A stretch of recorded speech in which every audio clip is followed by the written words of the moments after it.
Yes, pagi-pagi semangat pagi semua. Salam trading tenang senang kembali dengan Novi Simanjuntak di sini di Sersan Sukses TTS, serius tapi santai dan sukses trading tenang senang baik dalam forex, gold dan bisa juga saham. Kita akan tanya bicara santai bernilai segala sesuatu mengenai dunia trading dari mulai analisa teknikal, analisa fundamental, kemudian mindset, risk management, money management, time management, demikian juga nanti akan ada market review serta market forecast. Khusus Tersan Sukses TTS episode ke-18 ini terpaksa tidak live, artinya rekaman, tetapi langsung saya upload tanpa editing supaya pada hari Minggu ini juga Anda bisa nikmati sebagai gambaran terutama untuk menghadapi market satu minggu ke depan. Jangan lupa, memang baik menjadi orang penting, tetapi lebih penting menjadi orang baik. Kita intro dulu sebentar. Are you ready?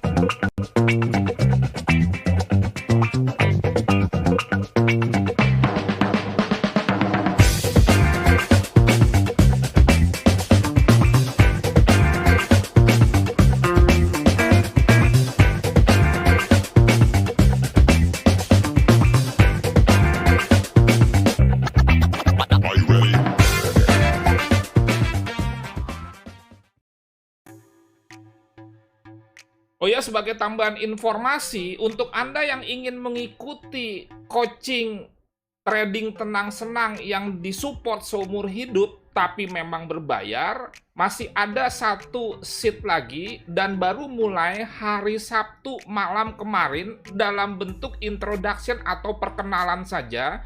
Jadi Anda masih bisa ikut mulai start Senin malam. Itu nanti ada rekamannya. Anda akan dibimbing seumur hidup oleh saya sampai bisa mandiri menjadi seorang trader profesional. Sekali lagi mohon ditanggapi informasi ini dengan positif. Jika Anda bisa belajar berlatih sendiri silahkan, tetapi di luar sana banyak yang tidak mampu belajar dan berlatih sendiri dan butuh mentor. Jadi, saya memberikan pendampingan dan itu tentunya akan ada biayanya karena saya komit menyediakan waktu, tenaga, dan pikiran guna mendukung Anda. Oke, sebentar kita lihat dulu.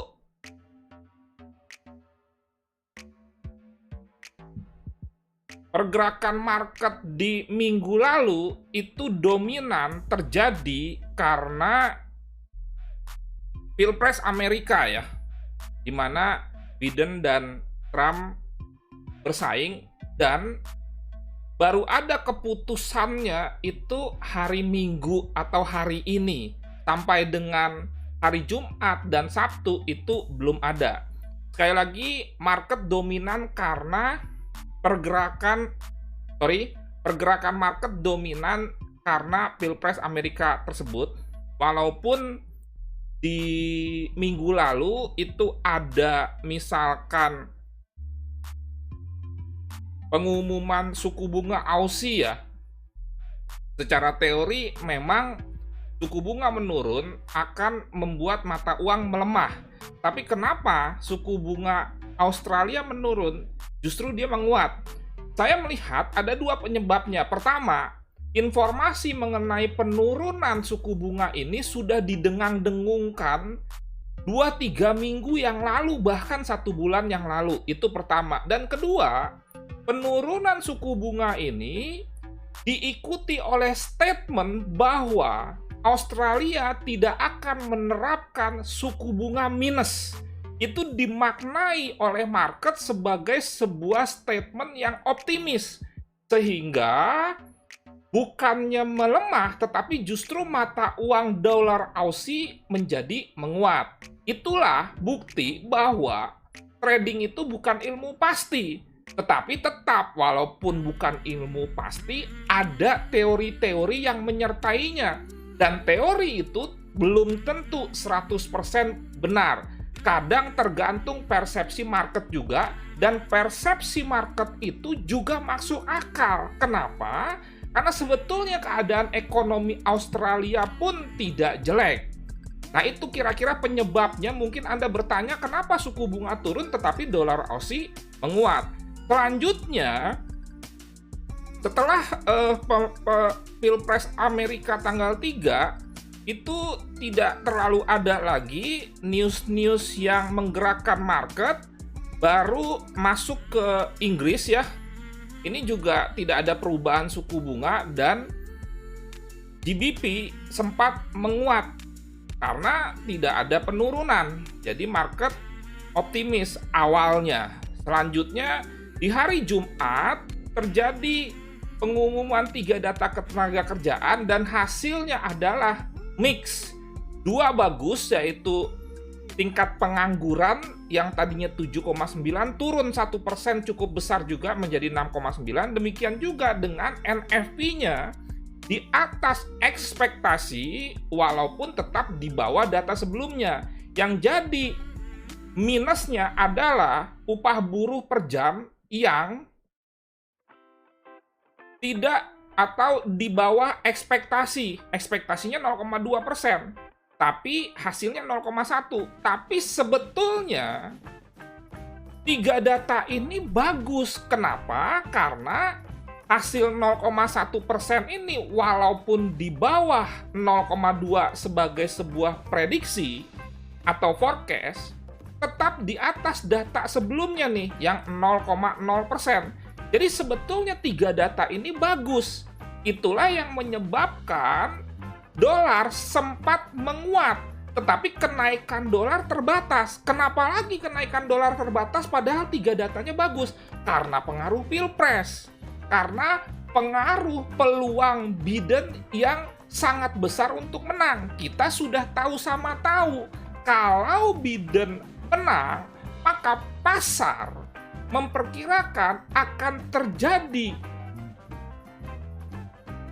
kebijakan memberikan stimulus yang lebih besar lagi, sehingga akan terjadi penggelontoran dana dolar ke market, dolar banyak beredar di market, sehingga nilai dolar itu melemah seperti teori supply and demand. Jika dolar itu kita ganti dengan barang, maka jika barang banyak di market, nilai atau harga barang tersebut akan melemah. Nah, itu kira-kira gambarannya. Dan dalam kaitannya dengan Pilpres, saya tidak ikut-ikutan dan saya bukan baru. Sejak September kalau Anda cek, saya sudah bicara mengenai peluang Trump dan Biden dalam Sersan Sukses. Silakan lihat video-video Sersan Sukses sebelumnya. Di kanan atas ada I itu Anda klik, maka nanti akan ada playlist Sersan Sukses dari mulai episode pertama sampai dengan episode saat ini. Anda cek, saya sudah memberikan gambaran Pilpres Amerika, termasuk memberikan materi mengenai analisa fundamental sistem pemerintahan di sistem Pilpres di Amerika, termasuk juga keadaan ekonomi Amerika dari pertengahan September. Waktu pertengahan September saya memperkirakan Trump menang, tetapi ternyata Trump ini diperkirakan sampai minggu lalu ternyata kalah. Itu merupakan hal yang biasa, bukan saya mengelak. Sama saja misalkan di dalam Pilpres Indonesia, ternyata kita memperkirakan misalkan Pak Prabowo yang menang, ternyata Pak Jokowi yang menang. Itu hal yang biasa. Nah, yang penting adalah kita akan bahas bagaimana kira-kira kebijakan ekonomi Amerika ke depan di bawah Biden, itu pertama. Terus kedua, bagaimana kira-kira kita menyikapi, apakah ada sih sebetulnya pergantian presiden dari Trump ke Biden ini ke pergerakan market. Nanti kita akan bahas pelan-pelan. Jadi intinya sekali lagi, review minggu lalu, dominan pergerakan market karena Pilpres Amerika. Selanjutnya, kalau kita perhatikan, hari Minggu pagi tadi baru keluar hal positif bahwa Biden memperoleh Electoral College 290, sementara Trump 214. Kunci kemenangan Biden sendiri kan di Michigan seperti yang saya sampaikan kemarin di dalam live trading NFP bahwa kalau Michigan jatuh ke Trump, maka besar kemungkinan Biden akan tidak terpilih. Jadi Trump yang menang. Ternyata Michigan jatuhnya ke Biden, diikuti oleh Pennsylvania. Nah, jadi positif Biden melangkah ke Gedung Putih ya. Nah, kalau kita kaji dalam kaitannya dengan kebijakan Amerika, bagaimana jika Biden yang dari Partai Demokrat ini menang? Seperti biasa, yang dilakukan oleh presiden-presiden dari Partai Demokrat, biasanya Partai Demokrat ini lebih mengkedepankan dealing-dealing, persetujuan-persetujuan. Jadi Anda perhatikan misalkan Obama, Bill Clinton, dia lebih mengutamakan kesepakatan. Jadi bukan keinginan sepihak yang menekan. Biasanya Republik lebih keras. Makanya Anda perhatikan gayanya Donald Trump itu tidak mengutamakan kesepakatan. Dia ajak perang China, dia ajak perang juga Eropa loh. Dalam hal ini adalah perang dagang. Jadi biasanya presiden-presiden dari Partai Demokrat ini kan mengikuti garis kebijakan partai juga dong. Seorang presiden itu tidak akan berbeda dengan sebelum-sebelumnya. Dia akan lebih wise. Dia akan lebih bekerja sama dengan pihak-pihak lain. Efeknya apa? Efeknya tentunya akan meredam perang dagang yang dimulai dari Trump terpilih. Jadi maksudnya begini loh, dunia akan lebih kondusif kalau Biden yang menang. Karena kalau Trump ini kan arogan. Dari statement-statementnya itu kan kelihatan semua aturan-aturan yang dianut oleh Presiden Amerika sebelumnya itu kan ditabrak. Mana ada Presiden Amerika mencampuri kebijakan gubernur bank sentral. Nah, Trump ini dengan enaknya dia komentari dan di Twitter. Misalkan dia pernah mengomentari Powell pada saat menurunkan suku bunga yang dikatakan terlalu kecil. Jadi ada intervensi, ada arogansi. Walaupun di satu sisi juga ada hal-hal yang positif. Tapi kenyataannya ternyata masyarakat atau warga Amerika tidak bisa menerima kebijakan-kebijakan yang terlalu keras, terlalu make America great again, sehingga dia tidak terpilih lagi. Mungkin penduduk Amerika atau warga negara Amerika lebih mendambakan sesuatu yang sifatnya tenang, tidak ada gejolak, dan lain sebagainya. Banyak orang yang menyatakan begini, pada saat Trump terpilih menjadi presiden, ekonomi Amerika maju. Nanti dulu, kita lihat chart misalkan ya. Ini contoh. Kalau kita lihat dolar indeks, nah ini dolar indeks ya, DXY. Saya pakai TradingView.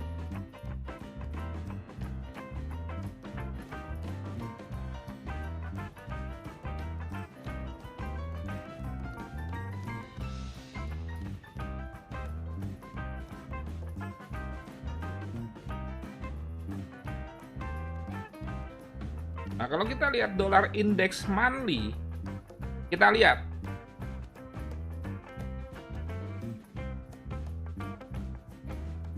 ini pemilu 2016 di mana Trump terpilih. Ini berarti 8 tahun sebelumnya, karena Obama 2 periode, Amerika dipimpin oleh Obama. Anda lihat dolar indeks menguat. Berarti dolar indeks menguat, ekonomi Amerika bagus dong. Jadi kalau dikatakan di tangan Trump ekonomi Amerika menjadi bagus, enggak juga. Pada saat sebelum Trump, Obama 2 periode, ini buktinya ekonomi Amerika membaik. Tetapi kita juga nggak bisa bilang ekonomi Amerika saat Trump memimpin menjadi jelek. Kenapa? Karena adanya COVID, kurang fair juga. Jadi maksud saya begini, kalau kita melihat ke depan, bukan soal Demokrat, bukan soal Republik, bukan soal Biden, bukan soal Trump. Ini menurut saya pribadi ya, bisa berbeda dengan yang lain. Tetapi berkaitan dengan situasi yang saat ini terjadi, itu maksud saya. Nah, saat ini yang sedang marak itu kan masalah COVID. Nanti kebijakan ekonominya juga pasti berhubungan dengan COVID. Jelas, kalau misalkan yang terpilih Biden, maka mestinya masalah COVID ini bisa lebih cepat selesai. Kenapa? Karena Biden ini sangat concern dengan kesehatan. Makanya dia protes keras kepada Trump yang tidak mengenakan masker. Kepada Trump karena penanganan terhadap COVID yang tidak benar. Jadi, kira-kira COVID ini akan bisa lebih cepat selesai karena concern dari Biden. Nah ini, jadi sifatnya lebih ke situasi dan kondisi. Nah tentunya, kalau umpamanya secara logika COVID bisa lebih cepat selesai karena Biden lebih concern dibandingkan dengan Trump, dan itu terbukti dari gayanya di dalam melakukan kampanye, misalkan selalu menjaga protokol kesehatan, maka tentunya recovery ekonomi pun menjadi lebih mudah. Dan dalam melakukan recovery ekonomi tersebut, Biden melalui Partai Demokrat itu menggelontorkan stimulus yang sangat besar. Ingat, kalau sebuah negara sedang menghadapi sebuah perlambatan atau krisis ekonomi, maka dia akan melakukan upaya-upaya biasanya melemahkan mata uangnya. Ada nanti kebijakan fiskal, ada juga kebijakan moneter. Nanti terjadi kombinasi nih. Misalkan kebijakan moneternya menurunkan suku bunga, kemudian juga memberikan stimulus. Jadi hampir dapat dipastikan pada saat nanti Biden terpilih, stimulus ini akan turun lebih besar. Dan ini didukung oleh pernyataan Powell pada saat terjadi hari Kamis pengumuman suku bunga. Powell ditanya dalam sebuah konferensi pers bagaimana mengenai perkembangan stimulus Amerika ke depan. Dengan diplomatis, Powell menyatakan tidak secara langsung tapi jelas bahwa stimulus itu diperlukan untuk recovery ekonomi Amerika. Jadi kita bisa berpikir, kita bisa menganalisa, itulah seni analisa fundamental, bahwa Powell itu mendukung stimulus yang lebih intens, yang lebih besar. Ini cocok dengan kebijakan Demokrat. Jadi pasangan presiden dengan gubernur bank ini bisa merupakan sebuah kombinasi yang baik. Beda dengan waktu dengan Trump. Kita sudah tahu sama tahu bahwa Powell dengan Trump kadang-kadang terjadi ketidakkompakan. Dari sini berkaitan dengan stimulus akan terlihat lebih kompak. Kemudian juga tentunya dalam kaitannya dengan perang dagang China, Biden pasti lebih smooth. Konsekuensinya, karena Biden lebih smooth tidak sekeras Trump, maka China ini bisa semakin merajalela dalam tanda kutip, artinya ingin menguasai dunia. Tapi tetap menurut saya ya, bahwa keinginan China menguasai dunia sampai kapanpun tidak akan bisa, walaupun Amerika dipimpin oleh presiden Demokrat. Menurut saya tidak akan bisa. Mau ada istilah nasionalis kek, globalis kek, menurut saya sudah berabad-abad jelas Amerika itu superpower. Coba ditandingi oleh Uni Soviet, pecah jadi Rusia dan lain sebagainya. Saat ini juga didukung oleh China. Tetap saja Amerika masih superpowernya. Walaupun Demokrat memimpin, tetap saja di dalam Demokrat itu juga tidak akan rela Amerika tergantikan. Hanya berbeda cara saja, bahwa Trump lebih ambil posisi yang keras terhadap China. Tapi kalau Demokrat tentunya lebih smooth. Nah, efeknya kalau misalkan Biden terpilih terhadap Indonesia, bisa saja dalam hal investasi loh. Kan dulu ada rencana banyak terjadi relokasi pabrik dari China ke Indonesia, yang pada prakteknya justru banyak ke Vietnam. Artinya terjadi relokasi keluar. Nah, dengan meredamnya efek perang dagang, bisa saja China tidak melakukan relokasi pabriknya ke Vietnam, ke Indonesia. Bisa ada dampak juga.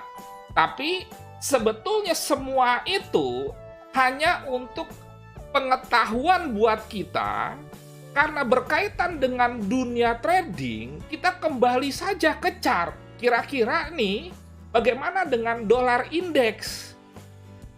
Kemudian hubungannya nanti dengan euro, dengan gold, dan lain sebagainya gimana? Jadi itu lebih ke arah fundamental dan itu long term, dan jangan dibawa kemana-mana mungkin dengan Illuminati, dengan Freemason dan lain sebagainya. Ya anggap aja itu buat kita sebagai konsumsi cerita, pengetahuan yang sebetulnya kita juga nggak tahu. Sama saja seperti kita nonton Sherlock Holmes lah. Saat ini saya senang sekali menonton Sherlock Holmes. Menonton apa? Menonton strategi-strategi dia dalam memecahkan kasus. Nah, dalam kaitannya dengan kemenangan Biden ini, sebagai trader forex gold, tetap saja kita punya aturan-aturan yang tidak akan berubah kok. Gitu aja. Bicaranya trend, support and resistance, dan lain sebagainya. Tapi tidak ada salahnya kita juga mengamati bagaimana perkembangan Amerika ini, karena Amerika itu kekuatan ekonomi terbesar di dunia, dan mata uang dolar itu kita perdagangkan. Makanya, apapun itu, mau Biden, mau Demokrat, mau misalkan kemarin saya katakan, Senat ini nanti dikuasai oleh Demokrat, Anda bayangkan presidennya Demokrat, Senatnya Demokrat, House of Representative atau PDPR-nya Demokrat, jadi Demokrat sapu bersih, dan tentunya karena sapu bersih, pengajuan stimulus berapapun ini akan disetujui loh. Nah itu, jadi efeknya dolar akan melemah. Dan itu memang diperlukan untuk recovery ekonomi. Kalau dikatakan negara inginnya mata uang melemah atau menguat, tergantung situasinya. Ya, yang jelas jangan terlalu kuat, jangan terlalu lemah. Karena kalau terlalu kuat dolar, maka Amerika akan kesulitan melakukan ekspor karena harga produknya mahal. Tapi kalau misalkan terlalu lemah pun dolar, maka kalau kita lihat ya, Amerika itu trade balance-nya lebih ke arah defisit. Silakan Anda buka trading economics nih. Kita lihat ya trading economics. Misalkan indikator negara Amerika.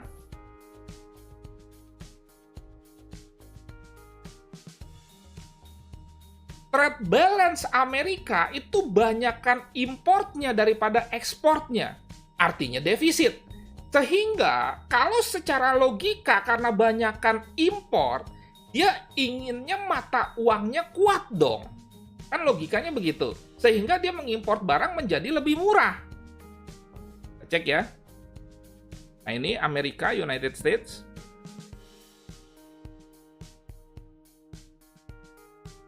Kita lihat balance of trade Amerika nih. Lihat, ini minus ya. Dari dulu balance of trade Amerika itu selalu minus, selalu defisit. Artinya banyakkan importnya daripada ekspornya. Anda lihat nih.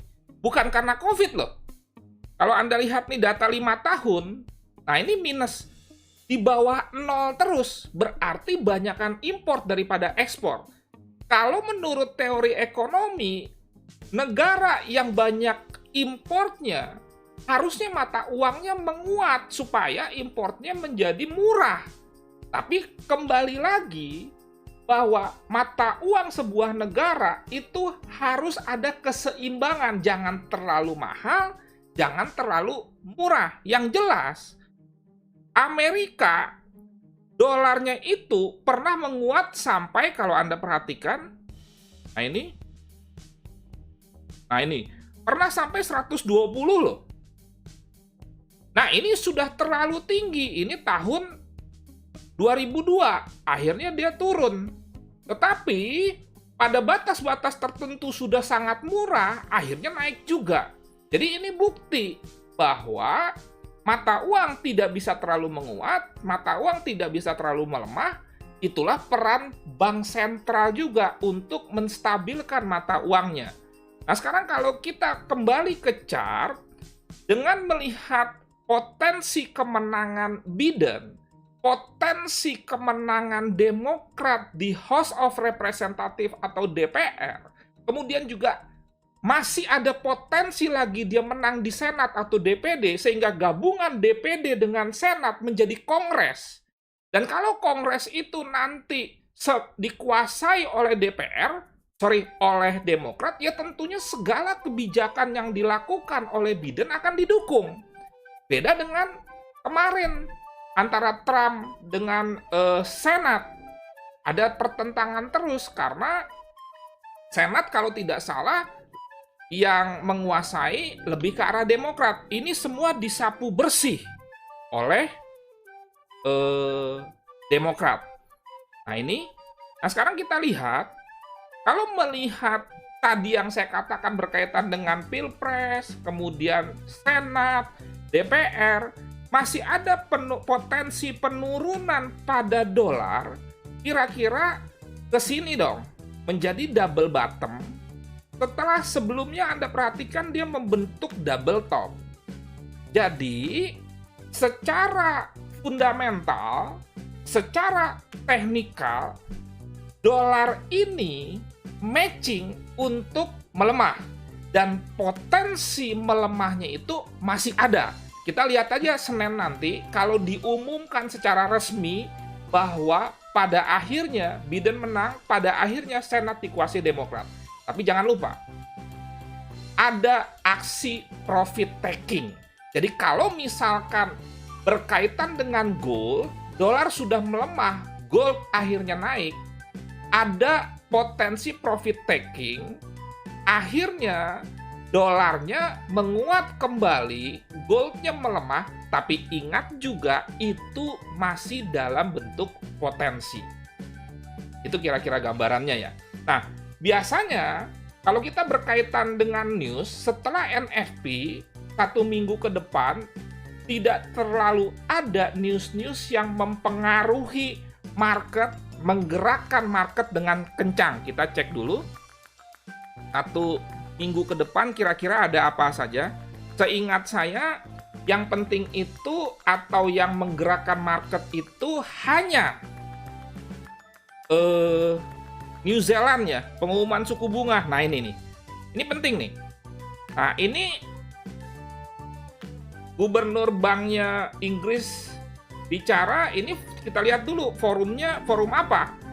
Ini mungkin nggak terlalu efek, tapi ini jelas efek. Ini tolong perhatikan berkaitan dengan New Zealand, karena isu sebelumnya, seperti juga Australia, mata uangnya akan melemah. Suku bunganya akan turun, bukan mata uangnya melemah. Itu sudah ada warning. Nah, jika ternyata nanti diumumkan mata uangnya tidak melemah, suku bunganya tidak berkurang, tidak turun, atau tetap, maka New Zealand dollar berpotensi terbang. Kecuali di dalam press conference ini ada hal-hal pesimis yang diungkapkan oleh gubernur banknya. Jadi ada kecualinya ya.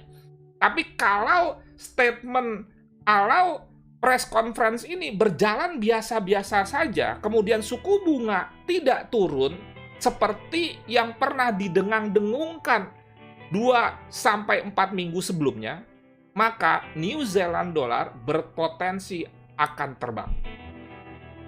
Oke, sekarang kita langsung lihat. Setelah kita lihat, ini di Trading View ya, kalau Anda mau follow Trading View saya silahkan, Nofri Simanjuntak. Oh ya, juga kalau Anda belum punya grup trading, Anda bisa join di Telegram Trading Tenang Senang. Anda search saja Trading Tenang Senang ya, ini free, tidak berbayar. Dan kembali lagi, kalau ke sini, yang Anda lihat ya, monthly-nya ya, masih ada penurunan, walaupun nanti sebelum sampai ke sini membentuk double bottom, dia masih ada support di EMA 200. Kemudian kalau kita turunkan ke weekly, kita lihat candle-nya ini membentuk bearish engulfing loh. Ini ya. Ini bearish engulfing. Candle ini memakan penuh ini. Ini merah, ini hijau. Jadi minggu depan ada potensi penurunan. Cuma mungkin Seninnya dolarnya menguat dulu. Mungkin. Tetapi arahnya masih besar peluang untuk dolar melemah. Sehingga jika dikaitkan dengan euro secara langsung, mengingat dolar indeks itu 60%-nya euro, maka euro berpotensi menguat. Dan walaupun tidak terkait secara langsung dengan gold, tetapi karena gold di level internasional dihargai dengan dolar, biasanya kalau dolar melemah, maka gold akan menguat. Sekarang kita ke euro USD dulu ya. Kita ke euro USD dulu.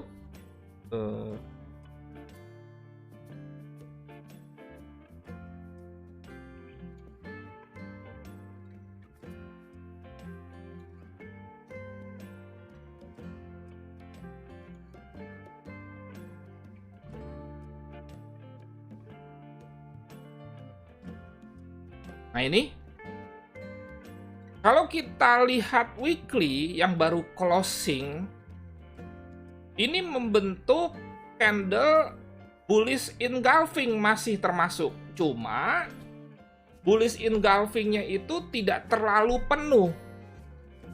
Tidak terlalu penuh. Dan Anda lihat, ini dia memasuki area resisten nih. Kok ini area resisten dari mana? Nah, ini saya perkecil. Nah, ini Anda perhatikan. Di sini sebetulnya ada bearish engulfing ini, daily ya. Sorry, weekly ya. Ini bearish engulfing, weekly. Oke. Kita turunkan ke daily, makanya dia pada saat ini dia naik, dia terhambat di area resisten ini. Ini kira-kira area supply di weekly. Sekarang kita masuk ke D1. Jadi kalau kita kaitkan dengan area supply tadi, gerakan Euro USD baru bisa naik lumayan kencang jika dia sudah berhasil membentuk higher high atau puncak yang lebih tinggi dari ini. Dengan demikian dia membreak out area resisten yang dalam bentuk supply ini. Anda perhatikan, ini dia naik, ini dia naik, gagal, dia naik, gagal, dia naik, gagal, dia naik, gagal, dia naik, gagal, dia naik sejauh ini. Closing candle daily gagal. Jadi ini resisten yang cukup kuat. Kita tunggu.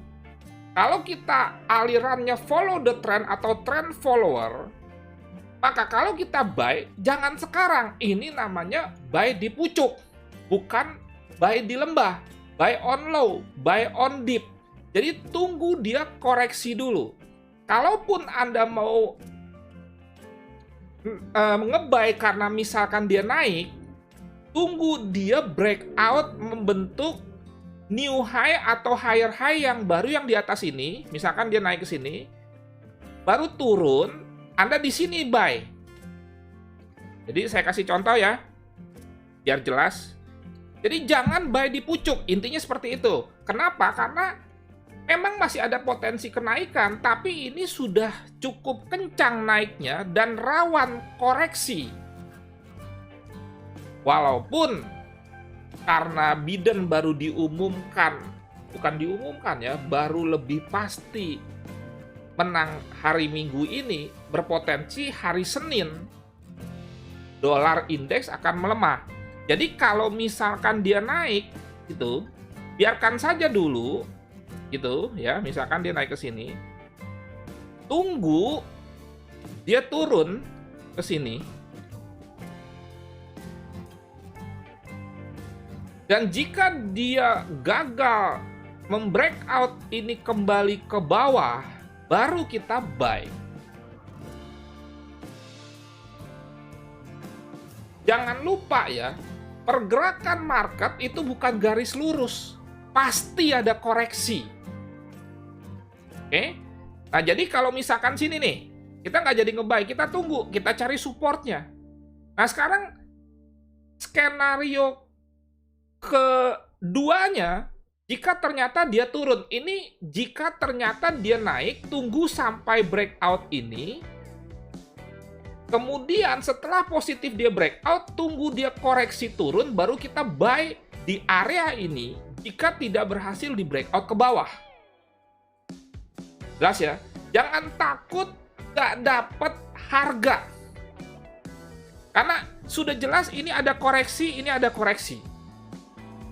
Kemudian, skenario kedua, jika ternyata walaupun Biden menang, tetapi ada aksi profit taking, sehingga Euro USD berpotensi turun,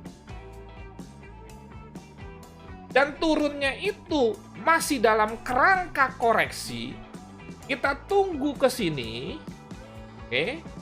Baru jika tidak berhasil membreakout ini atau gagal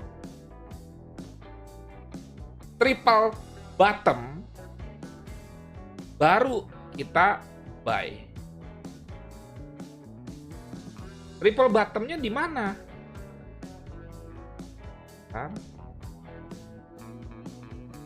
Triple bottomnya di mana ini? 1 bottom, 2 bottom, 3 bottom.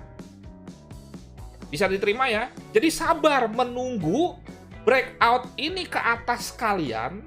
Kalau dia naik, kemudian turun baru kita buy. Atau jika dia turun, tertahan di area sini. Ada yang bilang, kalau gitu kenapa kita nggak sell aja? Silahkan jika Anda mau sell aja. Sell dulu maksud saya. Memanfaatkan koreksi ini. Tetapi saya lebih condong untuk buy. Kalau Anda mau sell ini, sebetulnya Anda melawan tren. Karena di H4 pun belum ada pembalikan arah untuk dia turun, betul nggak? Kalau kita mau konsisten, kita mau disiplin, bukan soal salah benar loh. Saya nggak mau berdebat soal salah benar. Di H4 pun trennya naik.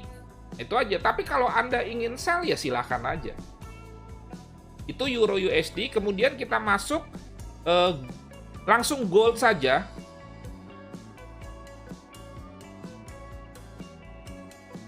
Kira-kira bagaimana pergerakan gold?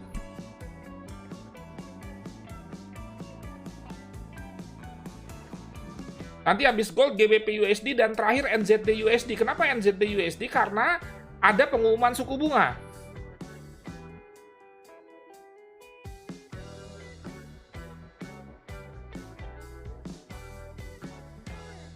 Nah, sama saja ya dengan mirip sebetulnya, bukan sama, dengan Euro USD. Ini ada potensi koreksi ya. Jadi ini area resisten nih. Ini sebetulnya kan terjadi bearish engulfing. Jadi ini bisa juga sebagai area supply. Jadi Mirip dengan tadi Euro USD, tunggu dia breakout, kemudian setelah misalkan breakout ke atas, tunggu dia koreksi turun di sini Anda buy. Skenario kedua, jika misalkan dia turun, tunggu kalau Anda agresif di area ini nih, atau di area sini. Kalau di area sini berarti ini berpotensi membentuk triple bottom. Jadi sama, kira-kira ya. Bisa diterima ya, kira-kira miripnya dengan Euro USD tadi. Mungkin Anda rewind ke belakang, Anda lihat Euro USD, ini sama ya. Skenario pertama dia naik, breakout ke atas, tunggu dia turun dulu koreksi. Jika dia gagal breakout ke bawah atau tertahan di sini, maka kita buy. Skenario kedua dia langsung turun, kita tunggu saja dia di sini atau di sini. Untuk apa? Untuk nge-buy. Boleh sell nggak? Silahkan. Tetapi di H4, H1 belum ada konfirmasi pembalikan tren jadi bearish sehingga kita sell. Kalau saya ingin konsisten. Kalau memang mau nge-sell di Euro USD, kalau memang mau nge-sell di gold, paling tidak di H1 itu trennya turun. Tapi kalau di H1 trennya tidak turun, menurut saya, Anda bisa tidak setuju, Anda nge-sell, berarti itu lebih ke arah spekulasi yang tidak ada dasar. Oh iya dong. Kalau mau nge-sell gold, mau nge-sell Euro USD, kan di H1 atau M30-nya ada indikasi dia bearish dong. Mestinya kan seperti itu dong dasar berpikirnya. Tapi kalau tidak ada Anda nge-sell, ya saya nggak tahu alasannya apa. Ya itu hak Anda. Jadi itu untuk gold mirip dengan Euro USD. Sekarang untuk GBP USD. Sekarang.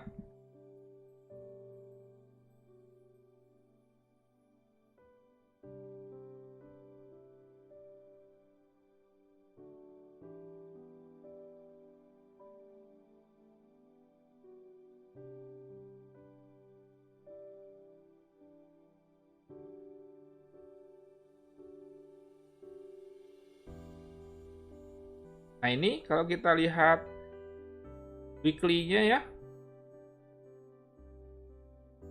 Nah weekly-nya ini bullish engulfing loh weekly-nya nih.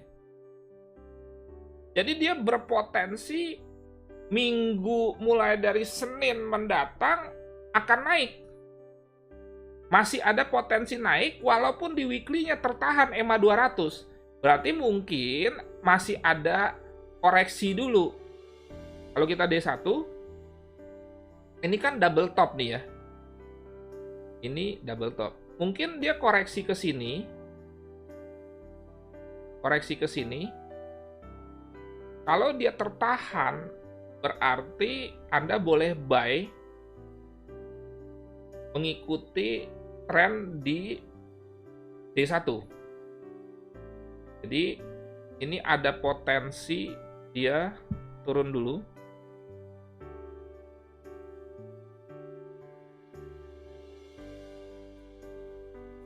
Saya hapus dulu ya.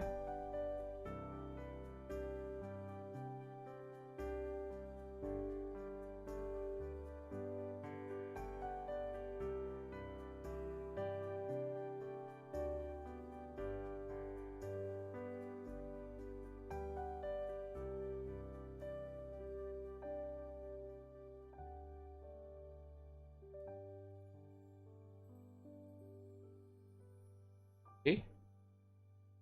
Terus kalau kita mau turunkan jadi H4, silakan. Misalkan, nah ini, cari area support. Area support ini di mana? Bisa misalkan kalau Anda menggunakan Fibonacci, bisa misalkan ini.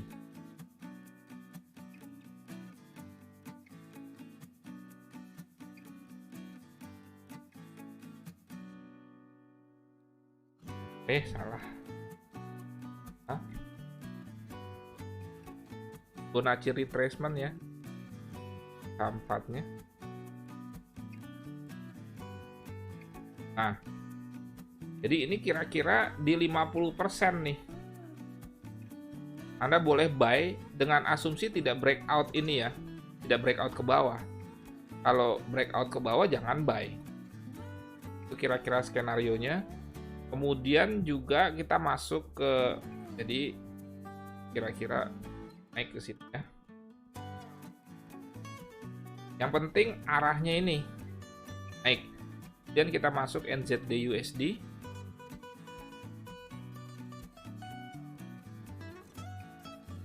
Nah ini NZD USD. Nah ini saya udah tandai, ini triple top ya.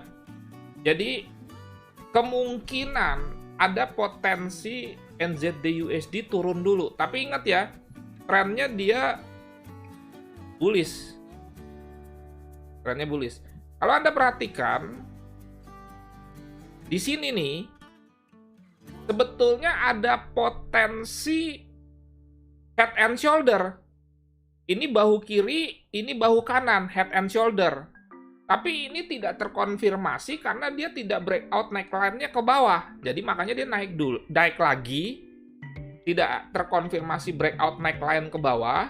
Sehingga dia naik lagi. Dan itu juga didukung oleh tren yang memang bullish atau uptrend. Ingat ya, pada mulanya adalah tren. Saya pernah ngasih tips, kalau Anda menggunakan double top, atau triple top, atau head and shoulder, usahakan semaksimal mungkin datangnya atau trennya itu dari turun baru. Nah, untuk inverse head and shoulder, untuk double bottom, triple bottom, usahakan datangnya itu dari naik, trennya naik. Jadi koreksinya pada saat trennya naik, koreksinya itu di double bottom, triple bottom, atau inverse head and shoulder. Pada saat tren besarnya turun, koreksinya itu di double top, triple top, atau head and shoulder. Oke? Demikian dari saya, semoga bermanfaat dan menjadi berkat. Sekali lagi, siapapun yang menang tidak terlalu efek kepada kita. Yang jelas, kita tahu apa yang akan kita lakukan dan prediksi kita, dolar masih akan melemah akibat menangnya Biden, menangnya Demokrat misalkan di Senat, menangnya Demokrat di House of Representatives, sehingga berpotensi stimulus akan makin besar, dan itu juga didukung oleh The Fed lewat statement Powell. Itu benang merah yang bisa saya sampaikan.